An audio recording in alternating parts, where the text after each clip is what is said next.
sharing stories with people who create stories. Arrow.net, ARROE.net.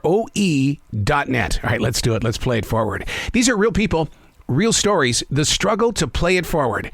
Episode number 486 is with Kelly Hargrave, creator of Shark Stuff. Hi, I'm doing great this morning. How are you doing? Absolutely fantastic, because you have delivered a book here that is going to create a lot of OMGs, because, you know, we have a fascination with sharks. You've given us a backstage pass or the inside sleeve of an album here. Oh, okay, gosh, that's awesome to say. And I really feel that way about sharks. I mean, we've really dove in. There are over 500 species of sharks. So we're really skimming the surface here of what we're presenting. But it's all the best stuff. We've really gone through all of this research as a team at National Geographic to bring you the coolest stuff about sharks in this book. Kelly, you put it in a language that's not just for young adults, but also older adults like myself. I mean, because I'm fascinated with this book and I'm giggling like I'm a child. That's great. Yeah, we've put in some spreads throughout the book that are called Shark LOLs. So it's just a couple of shark jokes to break up, you know, some of the information that we're giving. Even though we have spreads on fun facts, and we have spreads that have shark specialists, you know, that are sharing real stories about them out in the field dealing with sharks. And so between that information, we put in some fun activities, and we've also put in shark jokes so that kids can kind of have fun with each other and say jokes with each other, say jokes with your parents, make it a family affair. Now, we got to talk about this oxymoron of a shark, and that's the salmon shark. Really? A salmon shark? What gives here? A salmon shark. Yes, yeah, it's one of the very obscure sharks, you know, that we have. And actually, we do have a salmon joke in the book. Can I say it? Knock, knock. Who's there? Salmon. Salmon who? Salmon, give me directions. I'm lost. Oh, God. Well, salmon, I know, it's silly.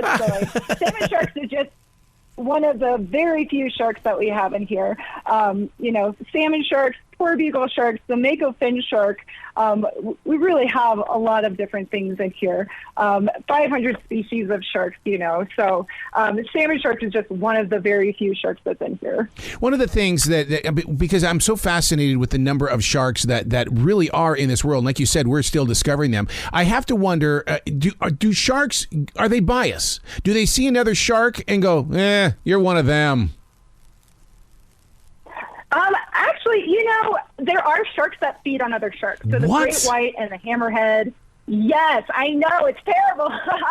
But, you know, with so many sharks in the ocean, they really run the gamut in size. So a great white and a hammerhead shark will eat smaller sharks. Now, there are small sharks that are as small as the dwarf lantern shark, which is the smallest shark. And that can be the size of like a number 2 pencil, or even like take a little nap in your hand. You know, this thing is very small.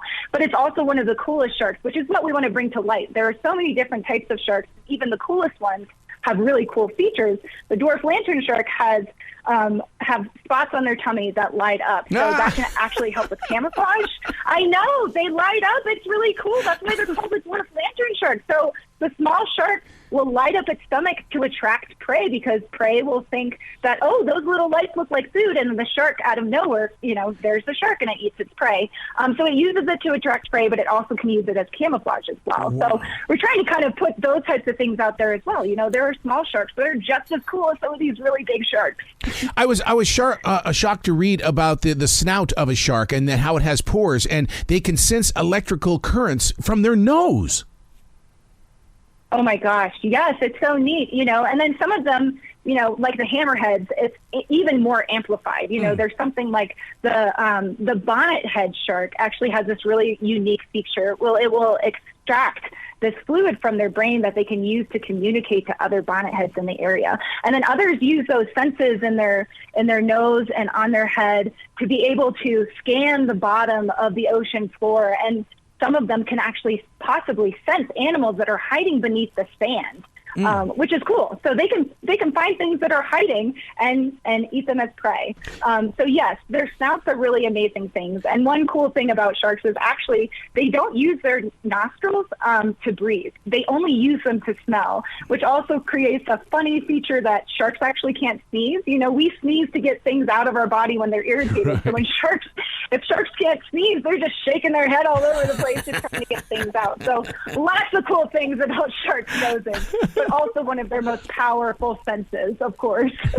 You talked about fluids from the shark. I that took me right to the shark's liver. They have an oil in there that's lighter than water. What is that oil used for? Oh, well, it helps them with buoyancy, yes, it helps them float along with their cartilage. So sharks actually don't have bones. They are made of cartilage, which is much lighter, which also helps with buoyancy. So between the liver and the cartilage, that creates this perfect little balance where they can float a little bit easier through the water and regulate their swimming. And of course, we all know that a lot of sharks out there are super, super fast swimmers, which is amazing. The mako fin shark is actually the fastest shark in the ocean, and it can go up to at least 45 miles per hour, we're talking, which is pretty darn fast under the water. I mean, I think about myself trying to swim through water, and I can barely get through it. So to think that something can move through the water that quickly is pretty amazing. Wow. I'll tell you what, I wish when I was a child, I would have learned about the woebegone shark, because, I mean, that's a fascinating little creation there. Oh my gosh, yes, I love that shark. It's the coolest thing. The tassels woebegone is actually, it looks like a rug. And so It just kind of like lays on the bottom of the ocean. And it has these cool little spots that makes it camouflage against the bottom of the ocean. So when unsuspecting prey kind of swim above it, it just pounces. It jumps up from the ocean floor and it eats it. And they also have really cool teeth. They have flatter teeth than some other sharks. And so when they get prey, they'll sometimes hold on to the prey for days until it dies. It will just hold it, snap down on the prey and hold it for days, which is just incredible. Oh my God. Talk about some perseverance for food.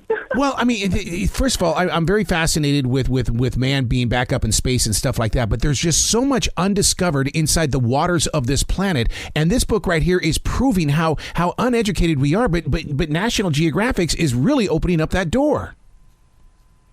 Oh, absolutely. I mean, just flipping through this book and seeing all of the crazy pictures of all of the different types of sharks is just amazing. I don't know if you got to peek at the goblin shark or the frilled shark.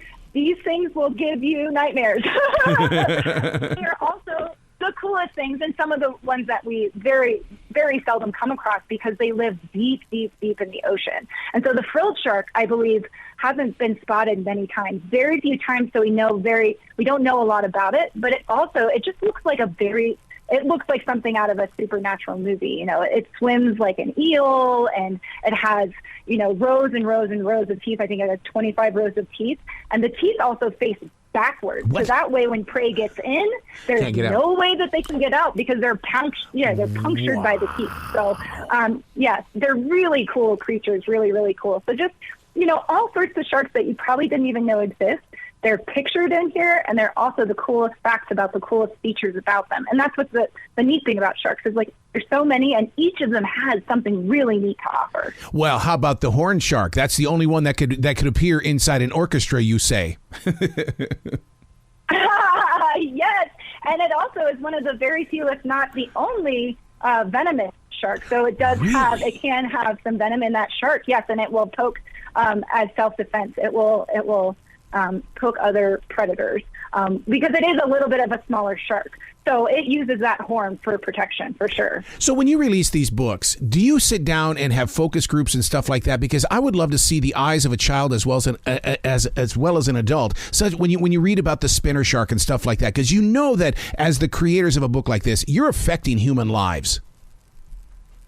Oh, yes, absolutely. National Geographic has been around for so long, and we just kind of, we're so good about understanding now what really is going to attract kids and what's the safe thing to tell them, and what's really going to pique their interest. So I think just from the writers, I wrote this book with another writer, to the editors, to the fact checkers, to the copywriters, to the photographers, it goes all the way up the chain. So all of us are working together, and there are occasionally focus groups, that work with kids and getting their reactions, which is really fun. But even me going through this book, I'm still in awe. I'm just so proud of what everyone has come together to create, and just so in awe of the world that we live in, just through this one animal. Wow. I think it's pretty mind-blowing. Kelly, you got to come back to this show anytime in the future. The door is always going to be open for you. Oh, gosh, I really appreciate that. I really enjoyed my time. Well, you be brilliant today, okay? Okay, great. Thank you so much. Have a great day.